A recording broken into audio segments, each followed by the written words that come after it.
You're listening to Across the Pondcast. Cybersecurity rants and war stories from both sides of the Atlantic.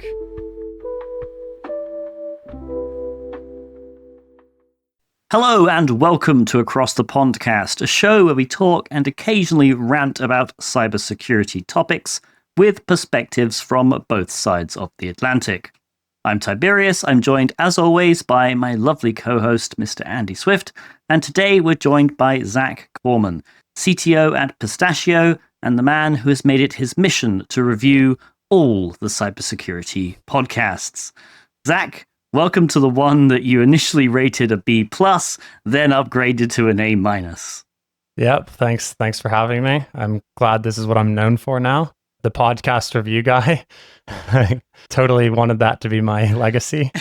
You brought this on yourself. I did. It is my fault. Yeah. Andy, how are you? I'm all right, sweetie. I'm good. I'm fine. Now I fixed some microphone issues. I'm fine.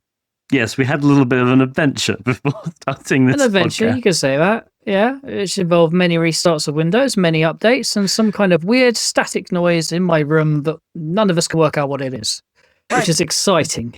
I mean, this is on you because you're using Windows in the first place. So Yeah. I think, I should point out my daily driver's Linux. I got this because Tibbsy told me to.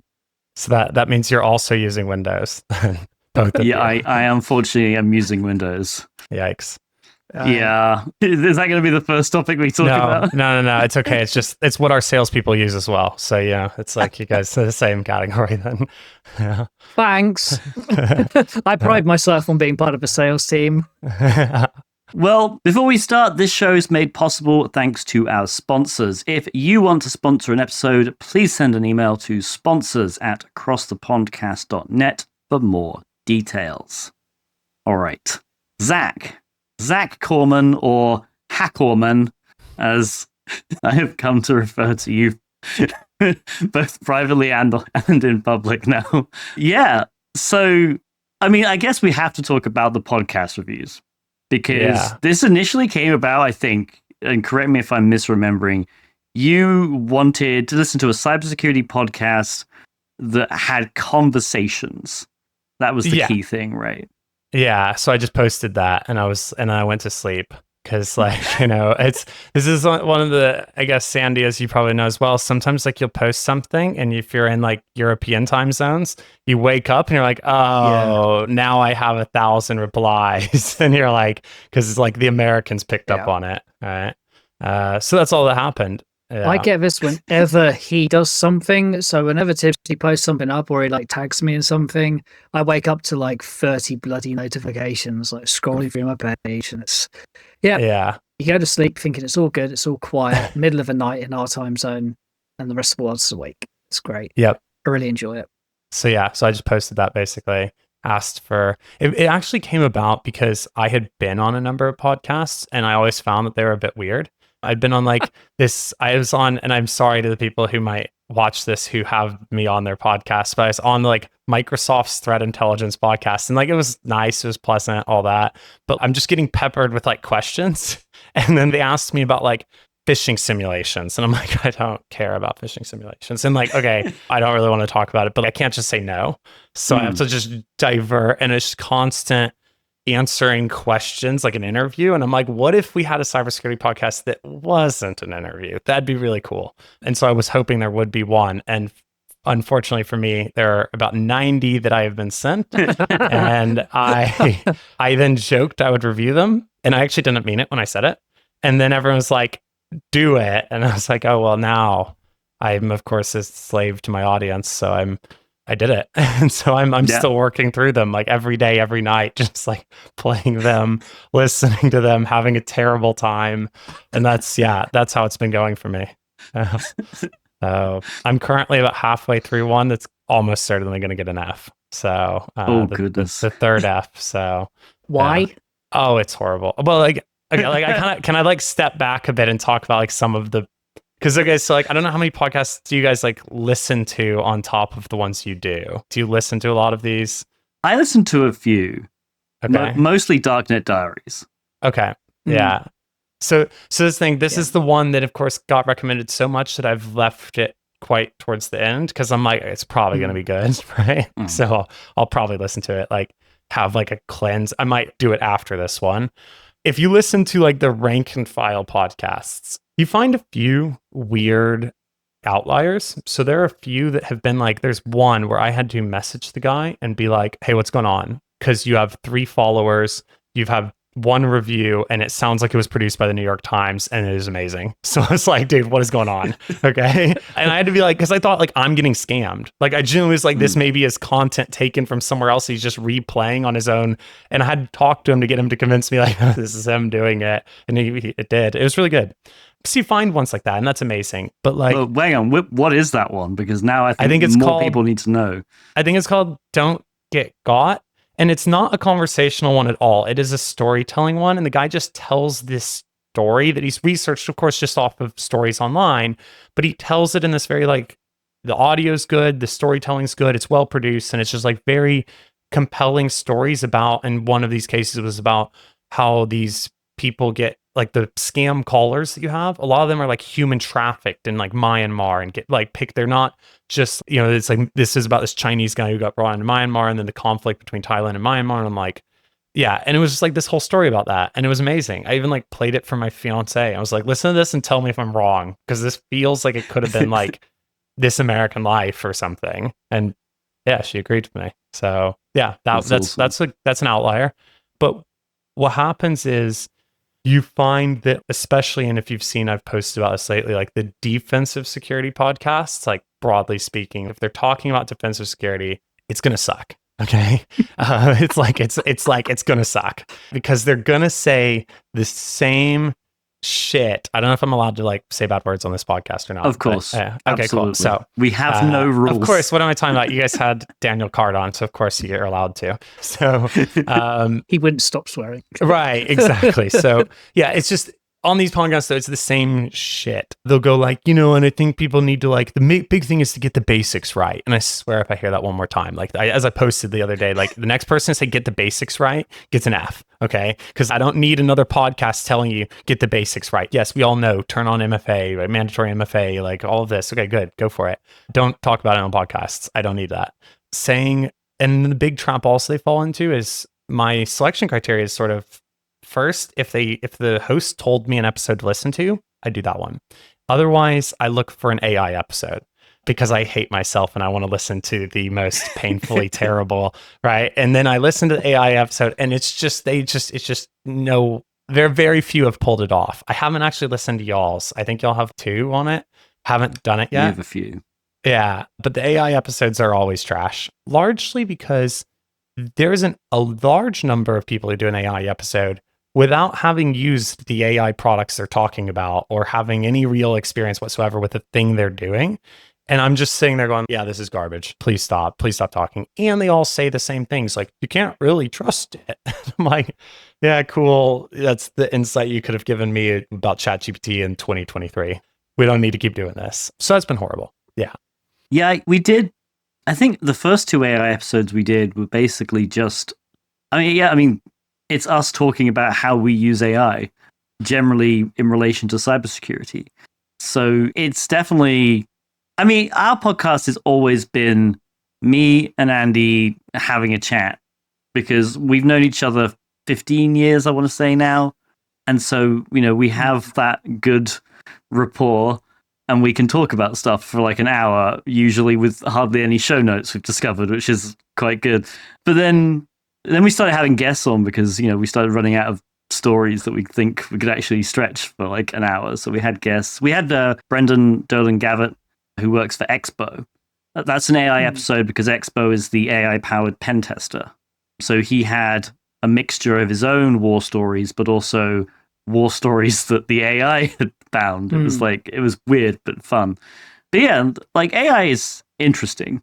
I think, but the main focus of our AI episodes so far have been like, oh, how do we use AI and what's good about it, what's not good about it, stuff like that. So it's a very sort of personal thing. I think if those ones are fine, it's that there's a lot of times where it's cool. So I had no idea it was called expo, as you called it. Like of course, I'm not an offensive security person. I don't pen test things. So I've always read this as like exbow. So maybe I've just, I been may be confused. mispronouncing it. No. It's almost certainly me. And so the thing is, though, is that makes sense that this person would talk about this. What a lot of these podcasts do is they'll bring on a person who is a consultant on like AI SOC stuff, but like they're clearly doing the lamest AI SOC stuff you can possibly imagine. They're like, we made an agent that when you get an alert, it will search for other things. And it'll be like, oh my God, that is so lame. Like, it's the lamest thing you could do with AI at a SOC. Okay. Don't go on. And then the other thing they all do is they talk. There's this one cardinal AI sin they commit, which is that they go like, yeah, and people think AI is new, but I was working with IBM Watson, and you're like, come on, guys, come on, we don't need to talk about IBM Watson right now. I forgot it existed. I could have continued to forget it existed. It's not like a really, and it's also like they act like nothing changed in AI. Obviously, the like GPT-3 as a result of transformers, this is a different era of AI. Let's just live in that world, right? So those podcasts suck. Those podcasts are so bad. And then you have categories of, you have some that are just not even about AI, but are a lot of the defensive ones, even that aren't about AI, are trash. They're terrible because they almost forget that it's a podcast. They start doing it as if they're like an interviewing, and they start just kind of going, yeah, here are the 3 things to look for in your network. And I'm like, oh, like we don't need to do this right now. Like maybe write a blog post or do something. It's not the right place or for what they're doing. So those suck. The offensive security podcasts, there have been some bangers. So basically you have y'all's with Ice Source, which I'm going to count as offensive security because of just the category of people that you're here are. Yeah. So that one obviously got an A. That was amazing. Good. I know maybe Andy didn't love it. I couldn't quite tell what the actual reaction was from how mad or not mad you were. Well, for me, this is another. You were good because you were on American time, so this is in the middle of your day. Like for me, European time as you are. This was like 11 o'clock at night. It was happened. Yeah. So I was like, a mixture of things, and then my first thought was, I thought it was still genuine right at the beginning of my reaction. I thought it was someone that had wanted to use some kind of voice changing filter and had slipped up and turned it off by accident and started talking. And then I was like, oh, I know that voice. Where do I know that voice for? And I was like, oh no. And then the other thing I did is I played it back the other day because I hate myself. And I was like, it's so obvious when you listen to it, but it's Ali. And someone even put on the comments on one of the YouTube videos, they're like, I wonder if anyone else noticed, but it sounded like her, like all the little wisms and things. And you're like, yeah, actually, now I listen back to it, it's so obvious. I can't believe we fell for it. But, hey, I mean, I don't think it's too obvious because her mannerisms, but at the same time, the voice was just so different. It was so. It's easy to say it's obvious when you know it's happened. Yeah, when you can hear it and when you know it's her, it just sounds obvious. It's annoying, but we didn't do a check at the beginning of. So you're definitely not Ali, right? Just actually, you're not going to see like some kind of Scooby Doo unmasking. Oh, that would have been really cool. I don't actually know her, so that's what the other voice said. Yeah, no, that was fun. Like I enjoyed. It was awkward because after it was like Souls was like, well, I hadn't actually planned on doing the episode, but we managed to convince them, like, can we? And they were like, no, fine. And then we actually had a really good conversation. Like, I'm so glad that we actually managed to convince them to stay on. But yeah, it was good. I thought that, and this is the thing that a lot of these podcasts don't do, is like any valuable entertainment quality whatsoever, it's almost like they cut it. Okay, so there's actually, and I've had this in other podcasts I've recorded where there have been moments that have gotten like pretty fun, but of course they're like maybe like controversial in some way, and they've always been cut. And I'm like, no, guys, you're missing the point. Those are the good moments, right? Those are the ones you don't cut. Even like, you got to keep them. So I thought that was really good. There's also been like, so there's one by critical thinking about they had a great one on like horror stories for Halloween or something that was like really great. I only understood like a third of it because of course it's like really deep bug stuff that I'm just like, oh, you did what? But it was still super entertaining. Loved that one. So, and then I guess the only defensive security podcast I would say that has pulled off a good rating is Anton from Google. He has I forget what it's called even. Google has a podcast, Google Cloud, or maybe not Google Cloud even, I don't know. And he has this podcast with one other person. They had one episode about how they do like SecOps at Google, which was like really good for what it is, which is like Google. But of course they're like have an advantage because they're Google. So it's like a bit unfair. Yeah. So yeah. So that's kind of like the things that I wish people. So first, obviously I've given some like D's, and I gave a D to Accidental CISO's podcast. I've been on that one. I know I've seen it, and and everyone was like pretty like, Zach, you don't have to be like such an asshole. It's like people were like disappointed in me for that review. They were like, which I felt like weird because nobody's claiming that you're like the absolute authority on podcasts. You're just literally the only person who's ever done this. Like, so and I'm fine. Like, and maybe it's because we got an A-, so I feel kind of cool. But like it's okay to have opinions about stuff. That's the thing. And it wasn't like you came out the bat and were like, oh, it's just a D. That's it. You rationalized why you didn't like it. So, and that's fine, I think, to not like things. That's what I like. As long as you can rationalize it and give them some feedback, that's perfect. It's like those Uber ratings that you're getting the other day. Like, that drove me mad. Like, I saw it on Tibbs. I think I nicked it from you. And I saw it in mine. I was looking through it and I'm like, I've got 2 1-star ratings. If there's no feedback, I don't know who and I don't know why. I just know that on that day, I really pissed someone off and I have no idea why. And that annoys the crap out of me. So, yeah. Right. And Accidental CISO took it really well. Like, he's been cool with it. But, like, a lot of people are like, Zach, come on. Be nice, right? But his one, I mean, I could just go on rants forever. I was listening to it, just losing it on that episode. I was so mad about it. I was just not enjoying it at all. And I was like, I mean, it just drove me insane. So yeah, but I'm sure his podcast is perfectly good. I'm reviewing one episode of each podcast. Right. It's not like this is a totality of your work and this is like a statement about your value. It's like, here was this one episode I didn't like. You know? And like with ours, you gave us a B+, and then listened to another episode and bumped it up to an A-. And it's, you've shown that you're willing to sort of change your mind the more you listen to things, which I think is perfect for a review. If someone gives me a different episode and goes, listen to this one again, and then like I do it and I change it, right? Of course, you guys improved because you weren't talking. I mean, you guys had an 1.5-hour podcast about the United Kingdom having bad laws. And I was like, oh, like it was the most fascinating way you could discuss it. But I'm still like, obviously the UK has done some stupid stuff in their legal system, right? We're really great at making laws. We all of that.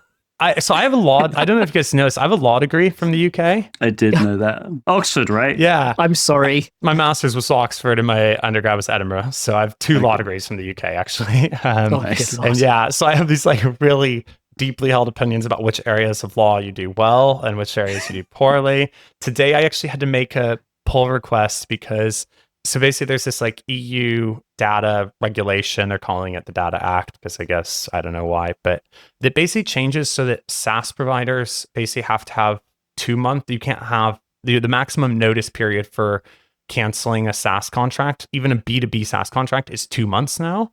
And I wrote like in this, I had to like change our terms, which we do through GitHub. So I wrote this pull request and I had to write this message. And I wrote, this is an affront to common law systems everywhere. The ability to contract between sophisticated parties is like a natural right of what birthed capitalism. And I was like, if I were the United Kingdom, I'm like, thank God the UK Brexited for this reason, right? I was like, this is the one only reason to be mad, which is the inability to contract between sophisticated parties. If you want to be able to sign 2 companies, if Coca-Cola signs a contract with another entity, they don't need protection from the European Union to say, oh, you get to cancel after 2 months. They can sign whatever deal they want because that's what, like, And so I went on this whole rant in this pull request and my team looked at it and was like, yeah, do I just click approve? And I was like, yeah, just approve. Yeah. They're like, looks good to me. That's awesome. Yeah. Love it. So yeah, that's been my podcast takes. I guess I'm trying to think if there are any other particularly. There have been some that like, so there was one that I didn't name because it was so bad. It was so bad I didn't put the name of the podcast in the review because it was just too, it was so bad that I was at the store, I had my headphones on and I was listening to it while I was shopping, and a former salesperson of our company walked by. I went to talk to him to get out of listening to the podcast. And I had to go over to our sales team, our former sales, like not even our current salesperson. And I had to walk up to the guy and was like, hey, because it was less cringe than what I was currently doing. That podcast was the worst. And there have been multiple people that have DM'd me and I've told them to listen to it. And they've been messaging me like, why would you do this to me? This is so awful. They basically get into it without revealing too much. So people are like, basically the host and the guest doesn't want to be there anymore. The host starts asking the most insane questions about AI. The guest is like, I don't want it. I don't know what you're talking about. And they just do this for like 20 minutes and then just like it ends. It's like, it's just, Graceful. It was lovely. There was no debate. It was just like, I don't get what you're asking me constantly. So yeah, F-. Yeah, I mean, to keep that as well. I know, but just don't put it on the internet. All right. Just don't publish it. Like you don't have to. It wasn't live.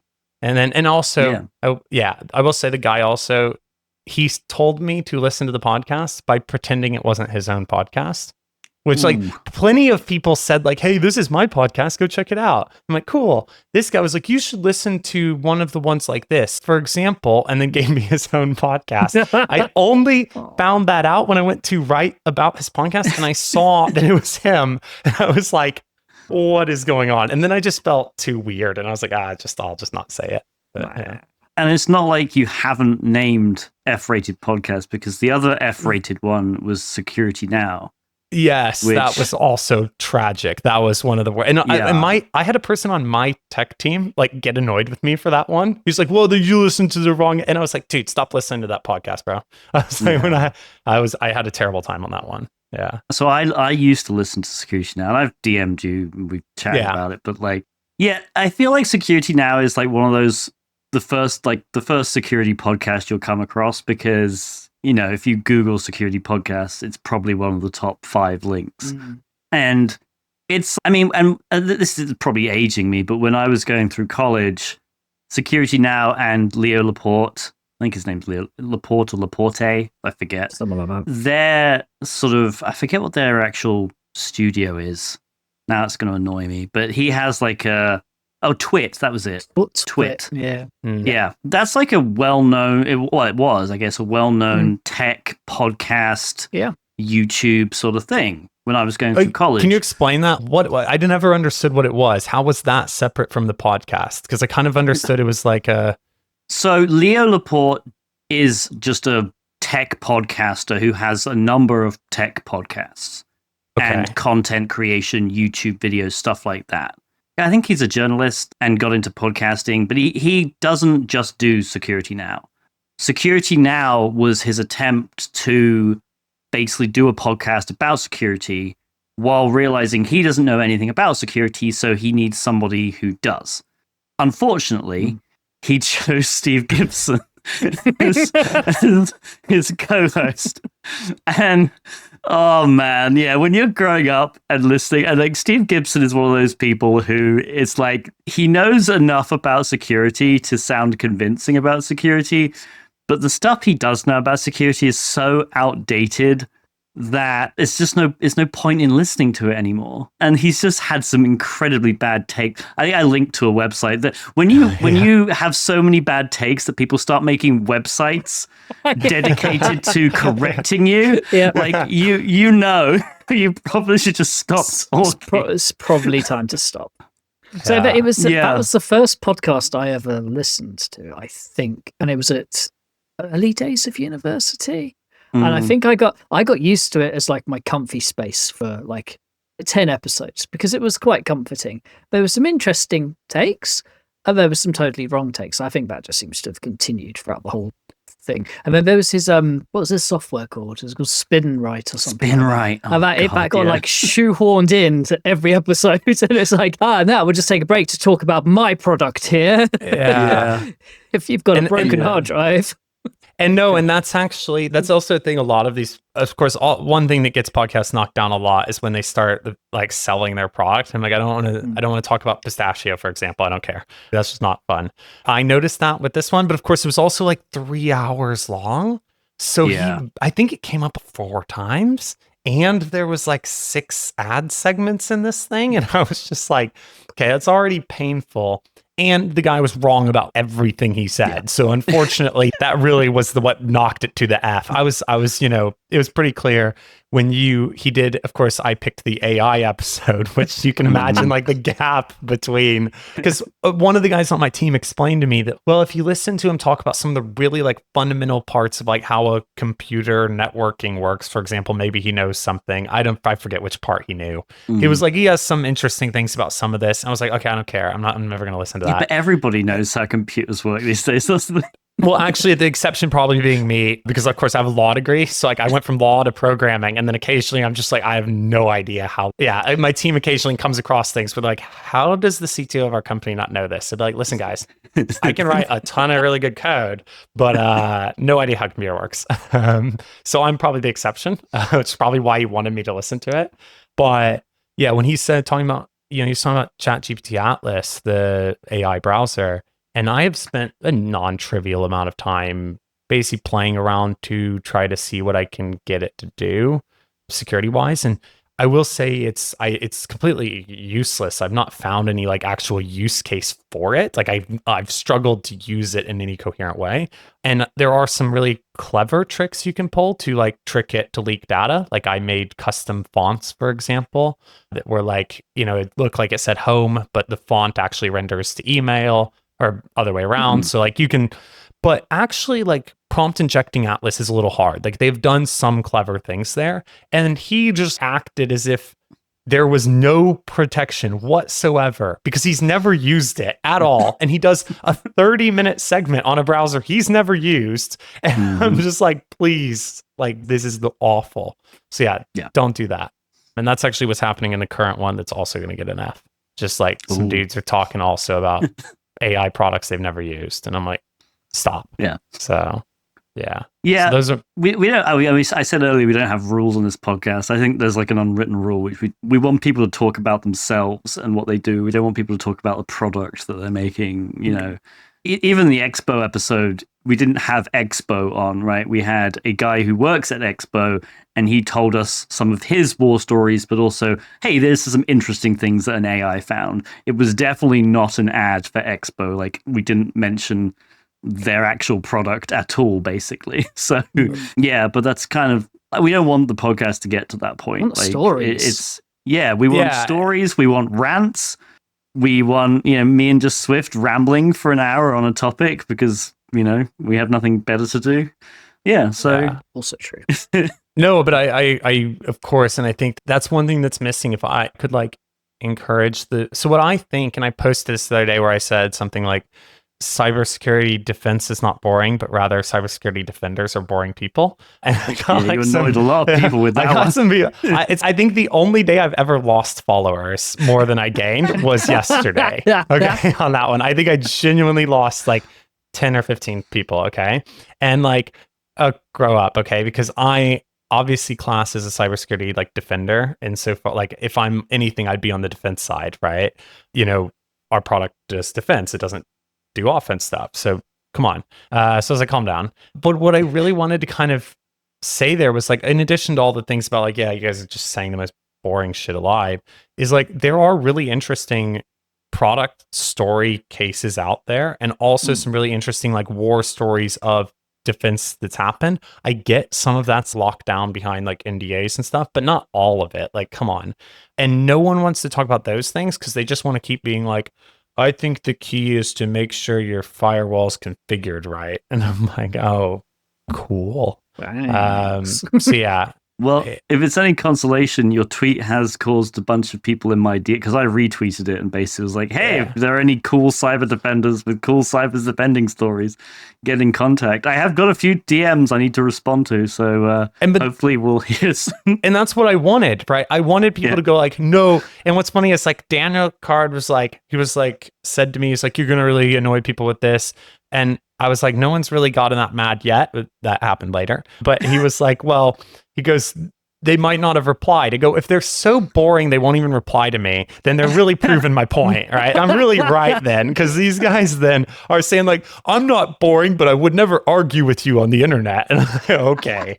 So yeah, I want the defenders to go on and prove they're not boring. I want that so desperately. Like, go on and have a good discussion that I can listen to. And I will update any of these cybersecurity defense podcasts that have done a terrible job if they can find someone who's not boring.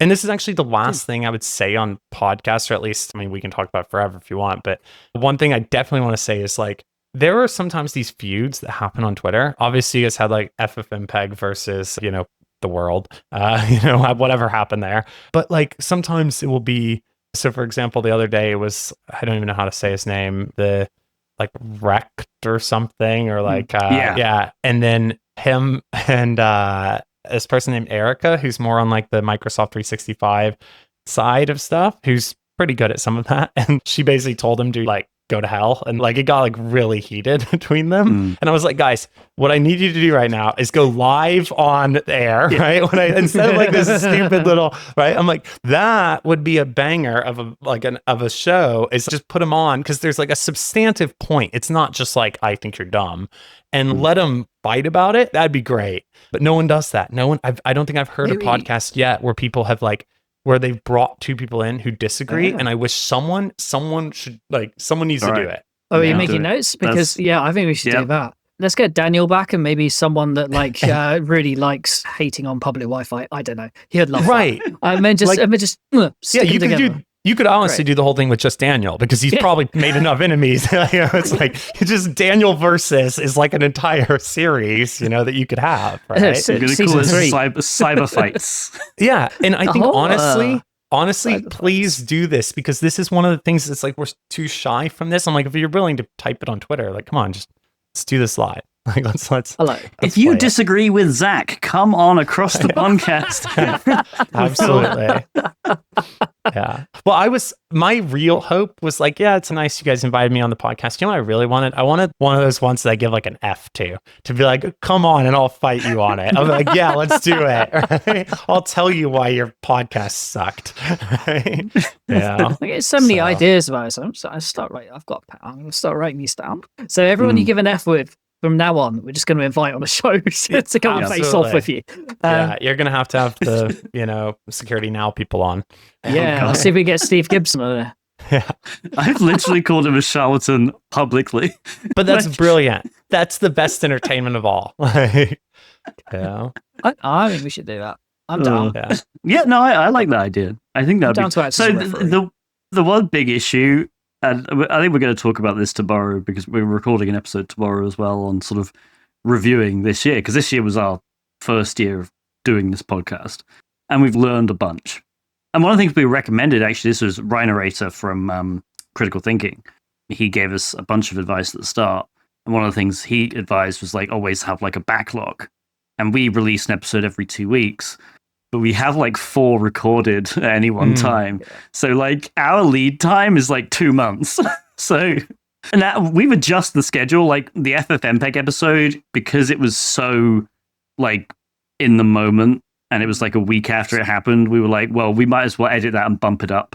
So we don't have that kind of, we have a backlog, but we also switch episodes around sometimes.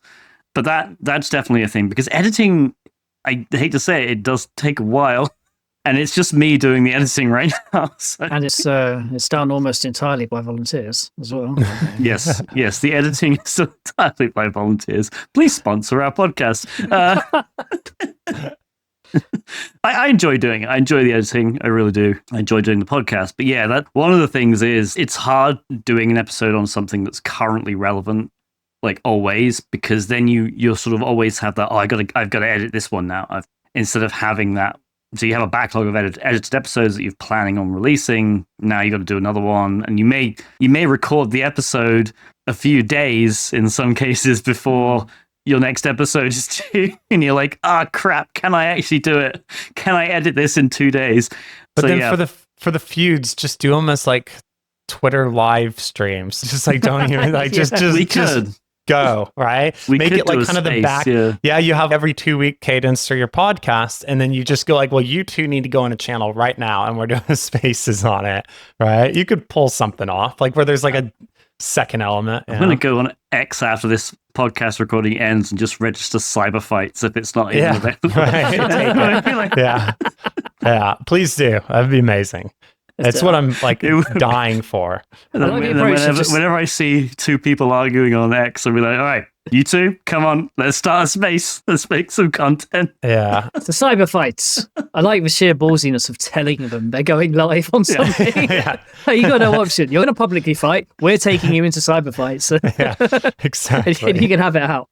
It would be good, honestly. It would be. Yeah. No, I mean, I had one person on Twitter who said that I had the most, I forget what he said. I was like, basically said I have the worst opinions in all of InfoSec. And I was like, damn, that is, all right. I was like, that's amazing. I was like, I wanted to make that my bio. I wanted to like, right. And then like, he later like apologized. I was like, no. Like I keep it. In fact, I need you to just rephrase it slightly because he was a little too long-winded. If you could just, he said something like this person who has the worst. And I'm like, no, just say, HackKorman has the worst opinions in InfoSec.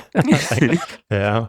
It was when I said that, I think I posted this like meme I made of like how like when you're like, you don't know anything, you'll be like, oh, just do things. And then like in the middle, I had someone going like, oh, well, we should measure the ROI on it and report to the board about how we're improving our security. And then I was like, it was like, no, just do things. And I was like, guys, just like stop all that. That's lame. Just do stuff. And then he was like, this isn't how cybersecurity works. This is the worst opinions in InfoSec. And I was like, that's what I'm That for. got you the worst opinion in InfoSec, just to say, just do stuff? Like, I think I had a few lines. I know it was like, but it was, I guess it was sort of, and I kind of talked to him about it later. And, it was sort of that he probably misinterpreted it a bit. It actually came from something that, ICE had said, which was like, he had asked, like, we made this canary in a database that to catch like insider threats if somebody had or even external threats if someone exfiltrated this piece. And he's like, I don't think it ever triggered. Was it a waste of time? And I basically said, who gives a shit? Like,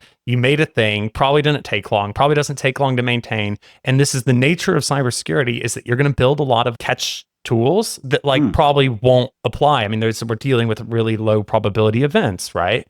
Which is another issue, which I think a lot of the cybersecurity industry is so focused on, especially the product space is focused on like higher probability events with lower impact, whereas these like lower probability, high impact problems get a little bit ignored. And I just said, like, just do it. Who gives a shit? You shouldn't have to think about how do I report to the board on what my value assessment was and whether it was worth the 45 minutes. Like, just, you made a thing. Like, good for you. And I do believe that.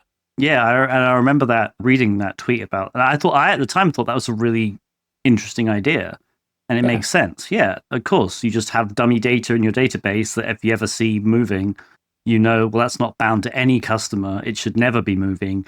Therefore, it's somebody accessing it maliciously.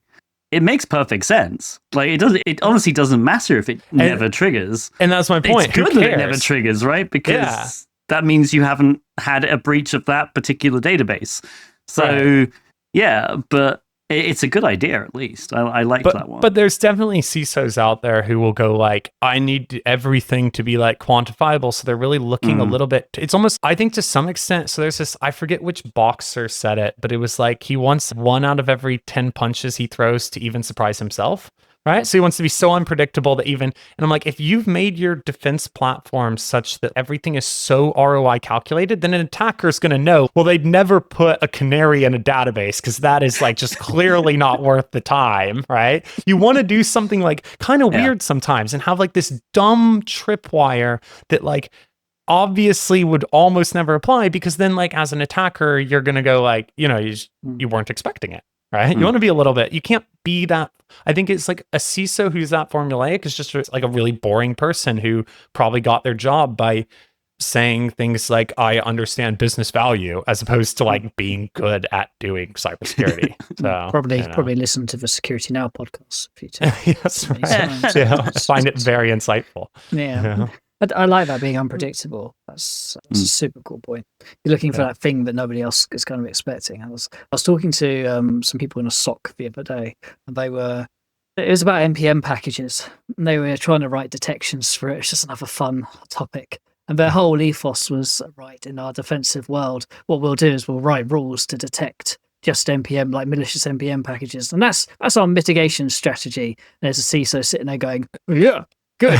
And it's like, yeah, well, what about all of the other mitigation strategy you could put in place? I don't know. How about getting your environment to a place where you can't download shit in the first place?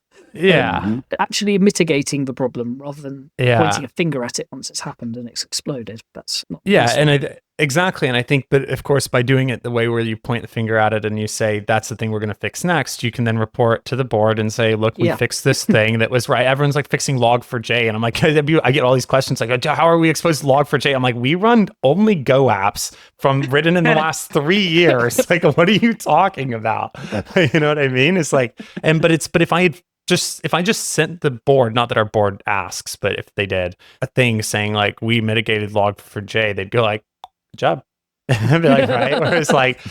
Whereas like if I said we prepared for the case where maybe a malicious Go package, they'd be like, what is Go? Okay. Yeah. So there's like, these types of CISOs should just disappear. They're horrible. So sometimes the tricky thing about cybersecurity, isn't it? When you have a CISO like that in place, it's trying to get anything past them, but it just isn't quantifiable. Right. It's such a proactive industry when you do it right. That's the problem, isn't it? Proactivity has no kind of product that comes from it at the end that you can measure. It's ridiculous. Right. You can't get like a line graph that just downward sloping value chains and stuff. Like you have a little bit less quantifiable metrics to it. And that really worries some of these CISOs, which I'm sure you guys have met plenty of. Oh, yeah. Right? Oh, yeah. Yeah. No comment. You've worked at enough places to probably slate a few off in your time, I reckon. But, I've certainly met a few client organizations. I've met some decent ones. Yeah. The coolest one I ever met was I discovered a web app that was leaking social security numbers in plain text and got on a call to discuss the issue. And one of the devs was like, can we like write a WAF rule to mitigate this?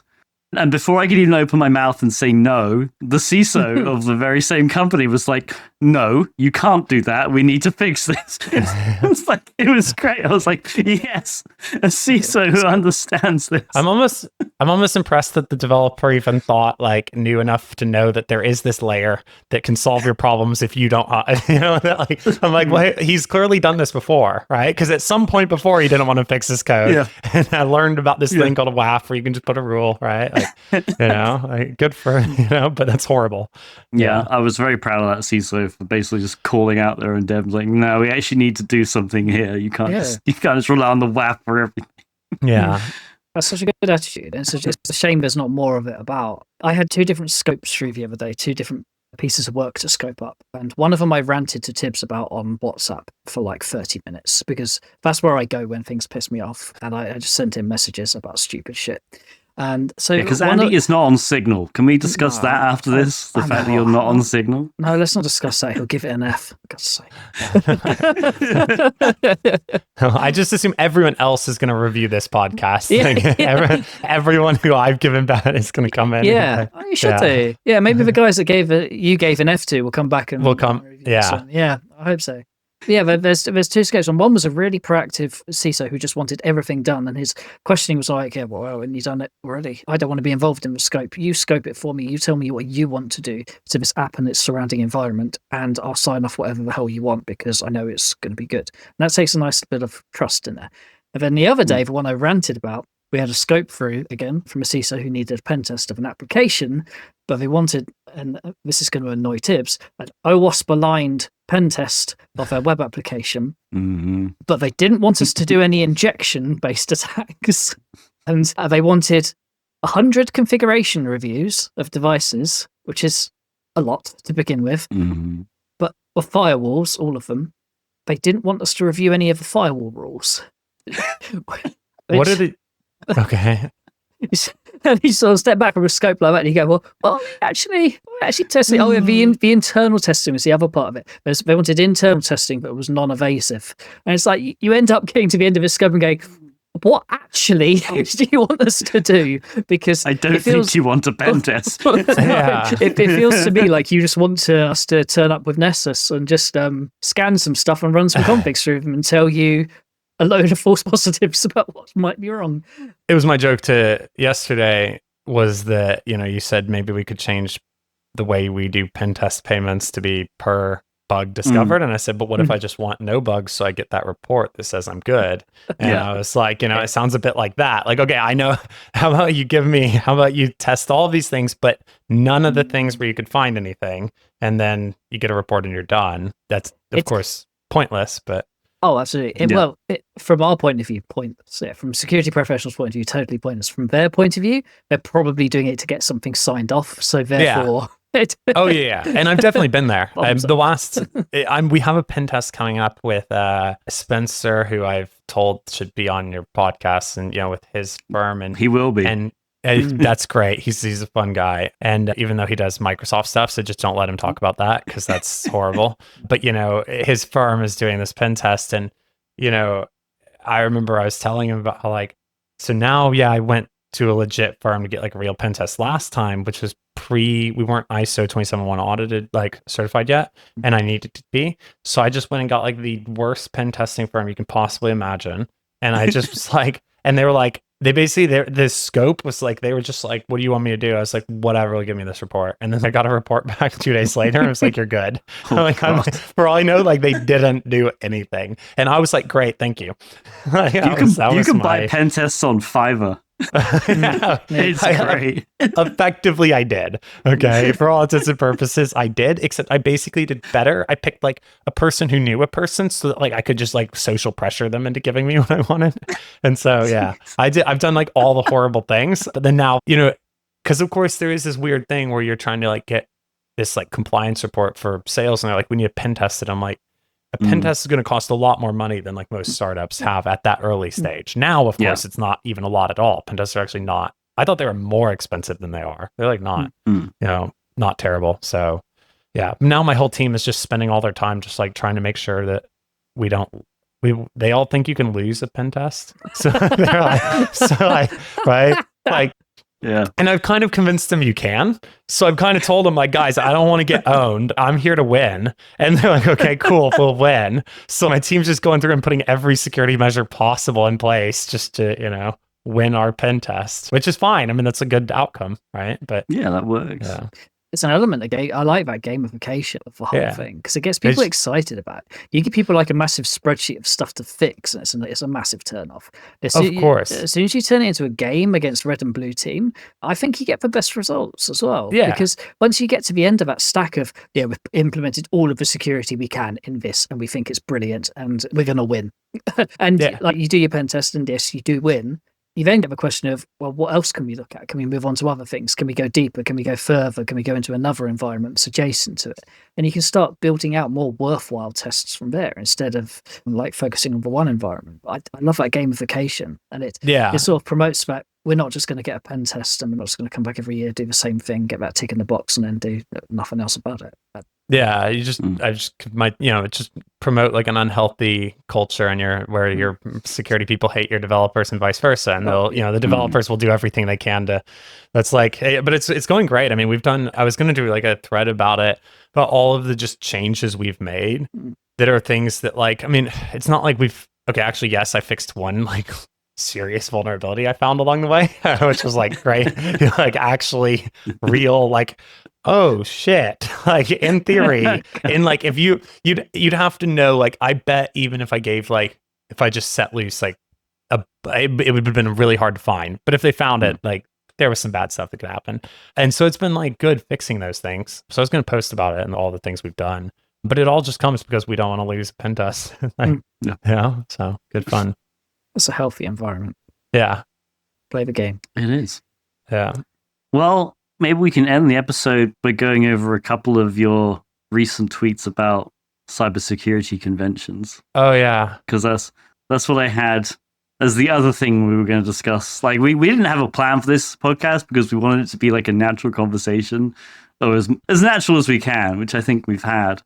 But there were some interesting tweets I wanted to talk about because I think we sort of agree and disagree, but maybe for different reasons. But the first one was, it was actually, to be honest, it was more about talks at conventions. I think I can't imagine having something interesting to say about cybersecurity and thinking, you know where I'll share this? In a room of 25 people at a conference, but only if I get permission first. Is this the first cyber fights we're doing here right now? Right. Is this happening? Is this happening? To be fair, what I was going to say is I actually have a whole series of draft tweets that are way meaner than this. Because what I do is I draft them, and then if they're really mean, I go and I actually send them to Gemini 3, and I go like, is this too mean?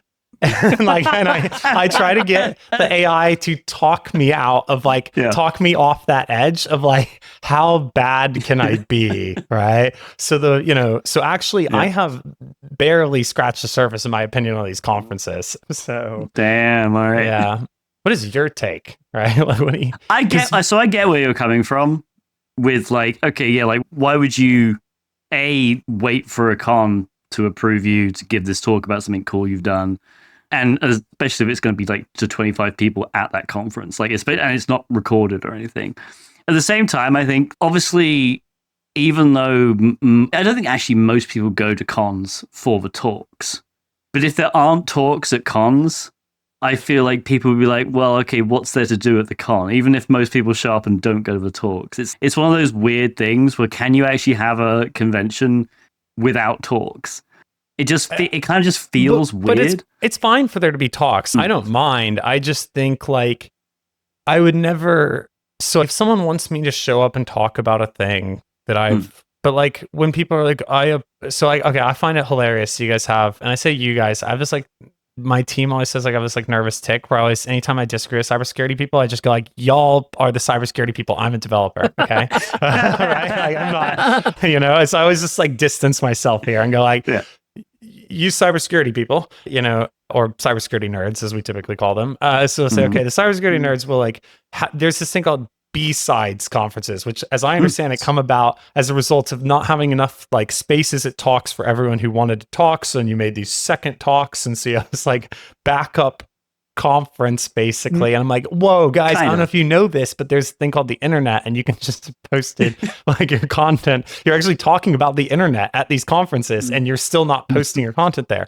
And then they'll be like, you can watch my talk. And the talk it'll be like, yeah, it's like a video of them in a room. And it's like, have you ever been in a meeting where everyone else was at the office, but you had to stay home that day? Mm-hmm. It's like, you're really not, it's not for you, right? Like you're really, you're in the wrong place. And it's the same thing as you're watching a talk on YouTube. Like, no, that's a terrible format compared to like native for the internet content. And so I almost believe like you got something really interesting to say. Like you obviously should put it on the internet, but if you don't have anything interesting to say, you should put it at a conference because of course you're not going to get an audience anyways, right? But if you think your content is good, put it on the internet in an internet native format. And then there's a million people who can watch it. And I just think of it as like the people who go on LinkedIn and go like, if you want my guide, comment, ChatGPT hero, right? But it's like, yes, but if the content was good, they would just post it, right? And so you already know the content's bad. It's the same thing. I'm like, what is going on? But I don't understand them either because don't just put it out there. I've only been to conferences that our sales team has told me I have to go to get. So I've never been to a cybersecurity conference like willingly, like voluntarily.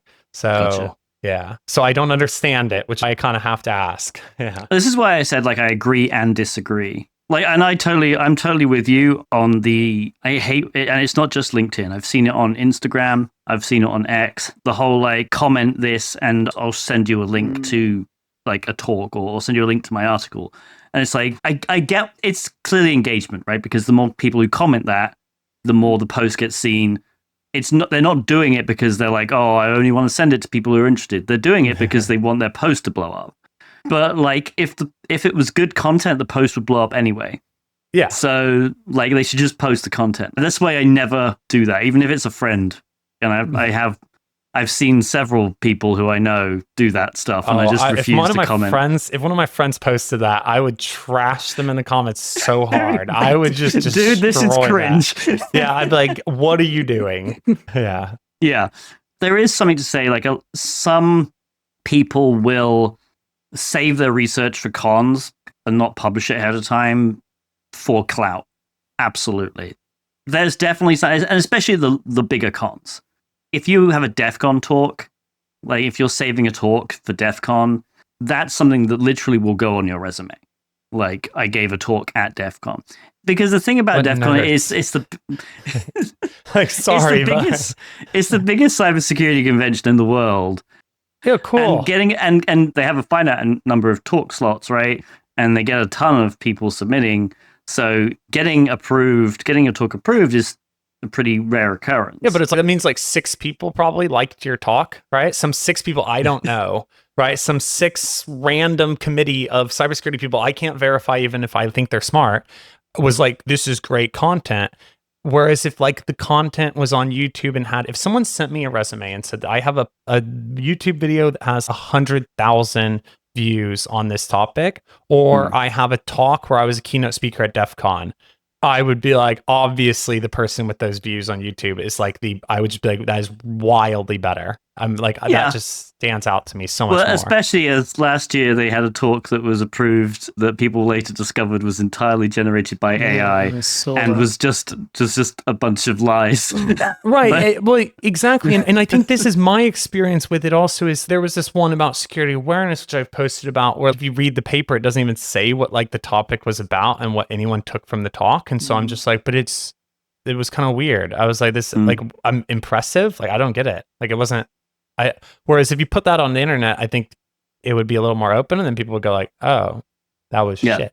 So I think that's part of my take. The other part I don't get though, being honest, is like the status they hold seems like, I don't know that, but like every time I'm on Twitter, there's like a new like sexual harassment scandal around some sort of conference. Like this happens seemingly like I've seen 6 or 7 where people have been like, there have been issues with these conferences and I'm like, okay, what's going on here? Because this is like people, I think there was like, obviously there was this other one recently that people are talking about, which has like a whole history to it I learned about, right? But then it's like this, but there seems to be this like issue where I saw another person posting about a different case like this. And I'm just like, why did we give conferences this much power to where you can use them as some sort of harassment tool? Like you should at least have to be the CISO of a major company to be involved in these. Like I didn't, it's like I didn't quite get it. Like I read it out actually to people on my team, and they were like, they use the conference as their platform. Like, why would the conference matter? Because like we don't. I mean, I guess I just don't get it. But I guess if it goes on your resume, then I get that there's like a power thing. I can't imagine reading a resume about a DEF CON talk. But I don't interview cybersecurity people really, besides one who would then do it for me. So yeah, I mean, I think it's just interesting because obviously I think it might just be the rarity. Like the fact is that DEF CON only happens once a year, and there's only a set number of talks. So there's that. Like the whole black badge. I'm not sure if you're aware, like the black badge at DEF CON. So there are certain things that you can do at DEF CON, like especially contests, where if you win, you get what's called a DEF CON black badge, which is basically free access to DEF CON for life. But isn't it like they're just $100 or something? It's like $550 now. Okay, but I mean, it's more the prestige because it's rare, because they only give out a certain number every year. It's that rarity thing, I think, that people like. But I just feel like we've made this like artificial thing because like obviously it's also rare. It's like that one guy who found the bug in Intro where you could like basically take over any Microsoft Intro tenant. Yeah. Right. That to me is like a God tier level, right? Where I'm like, okay, you found the God tier bug.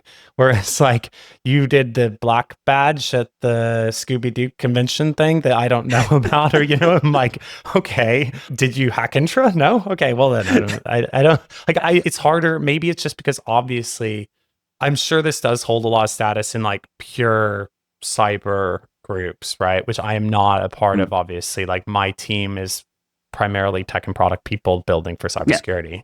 But tech conferences don't have this as much. I can't think of anyone. If someone sent me, they did a talk at a tech development conference. Do you guys know of any dev conferences that have this power?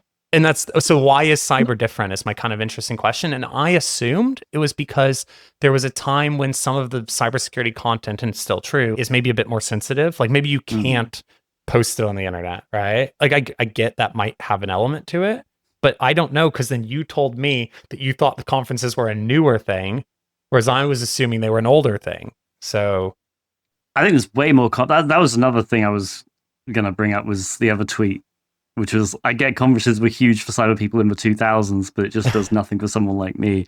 Like, in my experience, the conference, like, definitely some of the older conferences have disappeared and died out, right? Like, DerbyCon was one. But I feel like there are more cyber security cons these days than there were, we're talking in the 2000s, so like 15, 20 years ago. I'm sure they became more common, right? But I guess like the culture around them, I guess, had to have come from somewhere. And that was what I was really more commenting on, is the culture around them had to have come from somewhere that I don't necessarily think would have come up today. But like, yeah, Paul, you might be right. Why would today, if we had to invent this from scratch, would we say like the best way is to have made this thing in the desert where we all go there? And it's like it's not I don't think this is this. So I assumed there was a historical context to it. So that's why I said it was like for old people from the 2000s. It was kind of like comment. And to be honest, like going back to the whole giving a talk at a con, realistically, I think it's mostly just DEF CON. Like, I think if someone comes to you and says, "Oh, I gave a talk at B-Sides," and then just names a random city, right? That's not necessarily like clout chasing. That's not necessarily something to be proud of, right? Getting a talk accepted, I mean, it depends, I guess. Like, I got a talk accepted at B-Sides Connecticut, and that was fun. I'm not necessarily like massively proud of that, but other people might be, right? Especially if you've never given a talk before. You might be like, "Oh, that was my first talk." My first talk was at HackSpaceCon. I was pretty proud of that talk, but I feel like there's a difference. And that's the thing about DEF CON's kind of unique, because I feel like in tech, you have a ton of different cons that are all roughly like the same size, right? Yeah. With DEF CON, there's only really DEF CON that's a hacker con of like, it's 30,000 people. And the next biggest con that's just, we're not counting RSA, right? RSA is like, and Black Hat. They are not hacker cons. They're for our sales team. Yeah. They're basically, I call them corpo cons. They're entirely corporate. But the next biggest hacker con after DEF CON is probably less than 10,000 people. So you have this massive sort of drop off. And it's got to the point where DEF CON is so popular that, as you said, like everyone goes to the desert. Like that week, the week of DEF CON, there are like 5 or 6 other cons going on before DEF CON, right? Like B-Sides Las Vegas is 4 days before DEF CON. Okay. Right. Do you guys both go to DEF CON? Just so I can like. I've gone the last 5 years. Andy went for the first time last year. Oh, this year. Sorry. But yeah, I mean, I might go because it seems fun, right? DEF CON's an experience. Yeah. So I will speak now because I've kept quiet while this epic showdown goes on in the background. Cyber fights. Cyber fights 101. I haven't had to step in yet because none of you have been mean to each other. But yeah, I went the first year and I really enjoyed it. It's a lot of different things for a lot of different people. I think there are talks, yes, but there's a lot of hands-on learning that goes on there as well. And that's not necessarily a talk or a workshop. It's more just here's a car, plug in and go hack stuff. And that's a learning curve on its own. I do think there's a big sort of peer element to it in terms of conferences. And yes, I am doing a talk at a B-Sides next week. So again, I've been quiet, sitting here just listening to stuff. But in terms of the type of people you're presenting to and the type of people you're doing your talk in front of, I've talked at lots of different things before: keynotes, vendor stuff, corpo cons, and other sort of B-Sides types of events. And there's a different audience in each one of them, right? Like different people that will come down to them.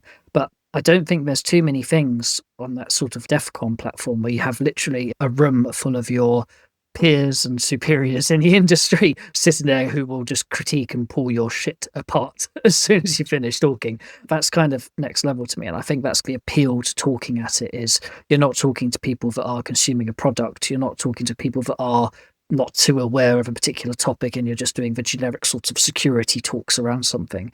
You're going into the nitty gritty usually, and you've got peers sitting there going, that's interesting, or, actually tearing your AI produced talk apart, whichever side of that you fall on. But yeah, that's part of the draw for me, and partly why I find it interesting. I do go to those sorts of things to learn. So I go for different reasons to Tibbsy goes to, because he goes just to basically party for 3-4 days and doesn't get much sleep. I quite like sleep, and I quite like turning up to the talks. But I try and go to the talks where I know I'm going to learn something.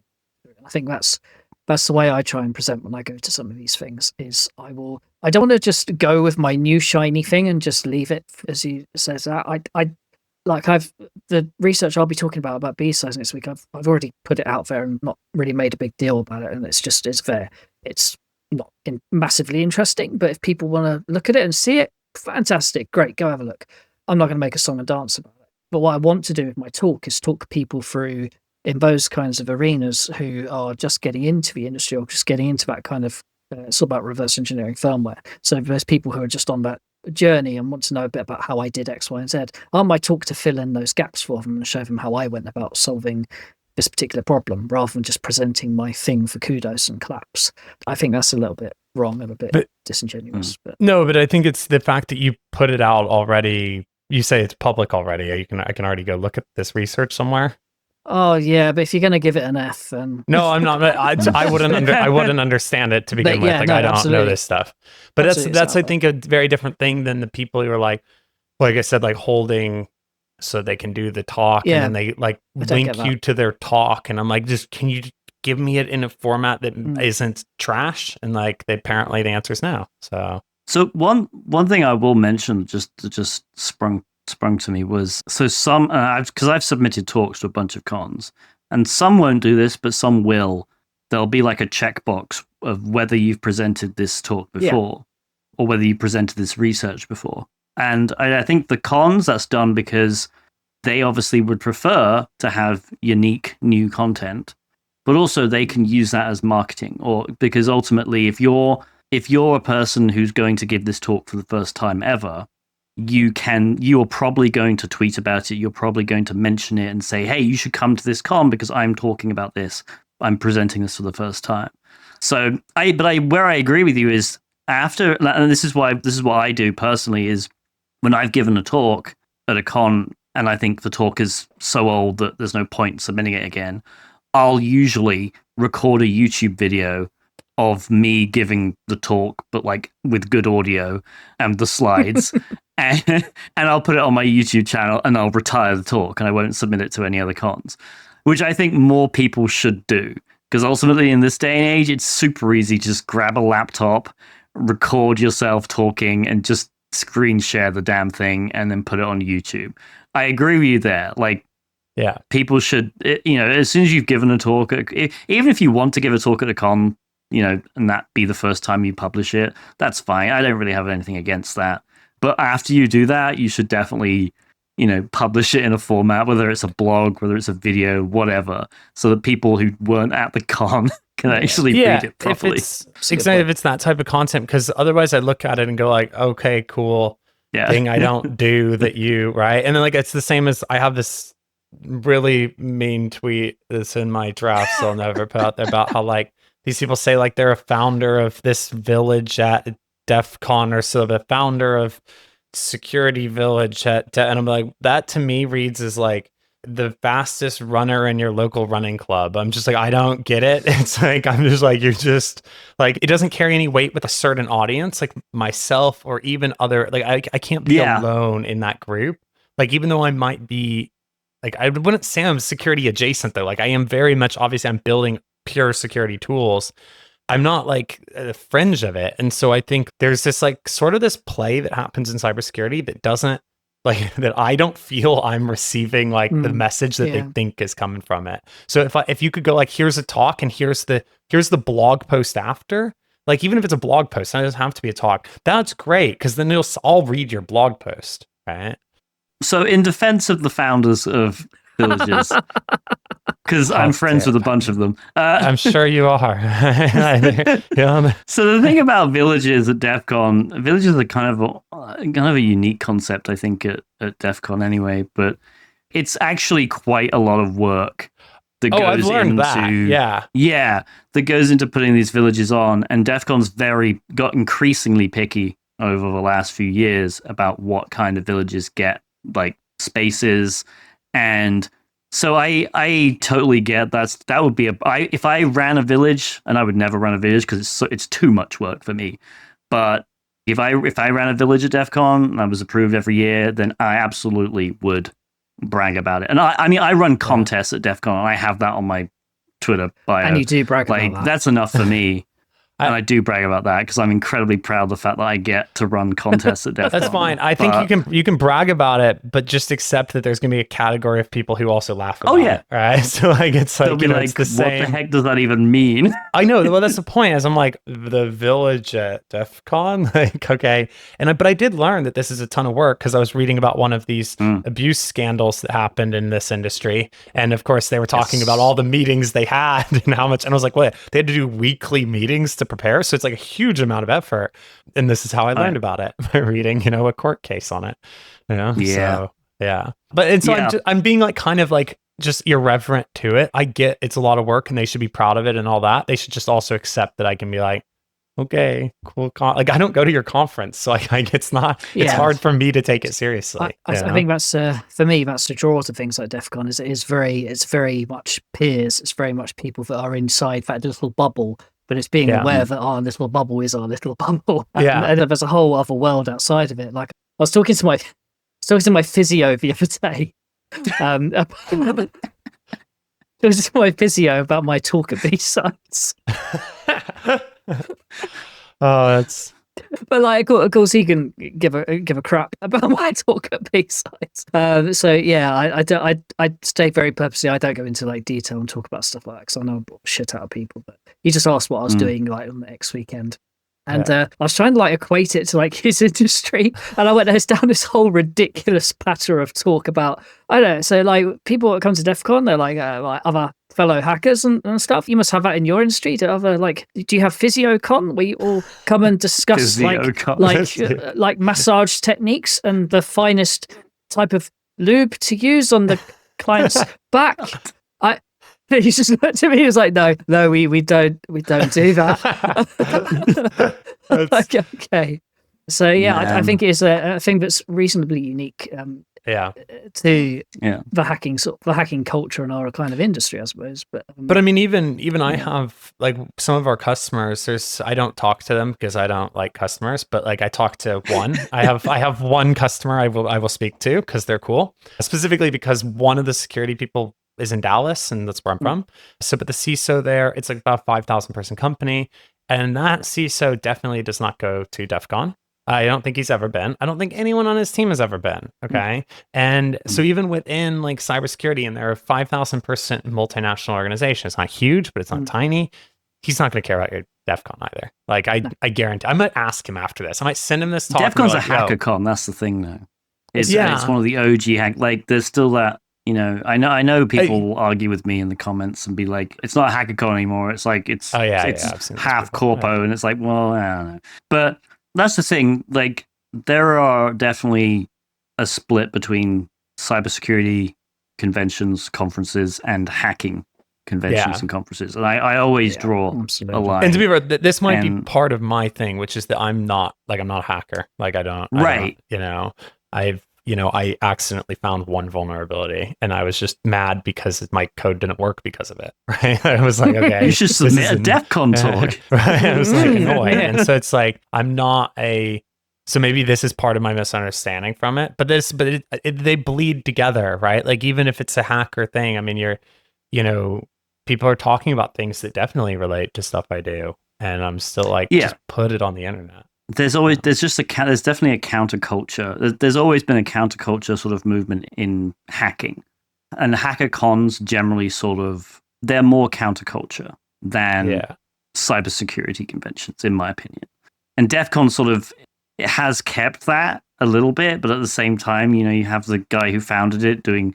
I mean, the guy who founded it did Jello shots on stage with the head of the NSA last year or something, I think. So it's weird, right? It's the NSA. Yeah, it's like, and a lot of people will mockingly call DEF CON FedCon because there was a while where they didn't want feds, and there was this whole spot of Fed contest, and now it's like the feds sponsored one of the biggest villages. It's weird, like it. Yeah. But at the same time, when I go to DEF CON, I don't see that.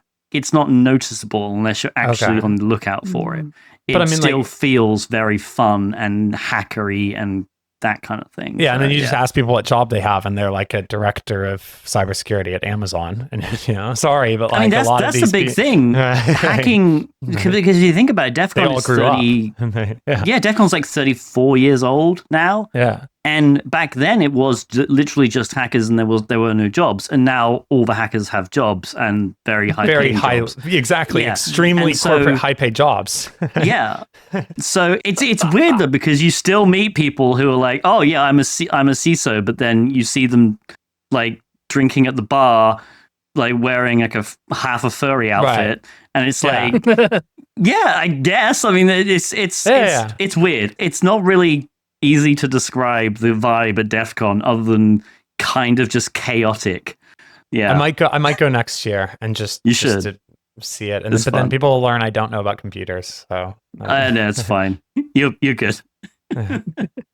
No, it's good. Yeah, definitely go. I'm going again. I do want to make it an annual thing because it's just a fun trip to go on, to be honest. But I really enjoyed it. It's just mixing with people as well. It's a pretty cool thing to do, and you get to watch his contests as well, which is all right. They're good. They're okay.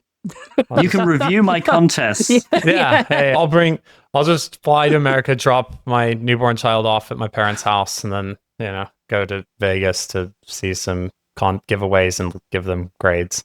Yeah. Nice. No one hold me to this. No one come and say I'm expecting marked reviews on every live reviews on stage. Yeah. Right. I hate to tell you this, but like last year there were 75 contests at DEF CON. So we're gonna hold you to reviewing every single one. Great. Perfect. It's a deal. Awesome. Great. Well, so Zach, thanks so much for being on the podcast. Where can our listeners find and follow you online? Yeah, just on Twitter. That's where I talk the most shit. It's HackKorman. So it's like HackKorman, but as you pointed out, but with 2 characters changed. Yes. So just start randomly spraying those 2 character changes, right? And you'll find it. That's brute force. We'll put links in the bios. Not links in the bio. Links in the episode description as well. I'm going to call you HackerMan now. That's what the episode title's going to be. HackerMan. Excellent. Good. Well, thank you for listening. I've been Tiberius. He's been Andy Swift. We've been joined by Zach Korman, HackKorman. This has been Across the Pondcast. You can find all of our social media links in the episode description or on acrossthepondcast.net. And we will see you next time. See you soon. Bye.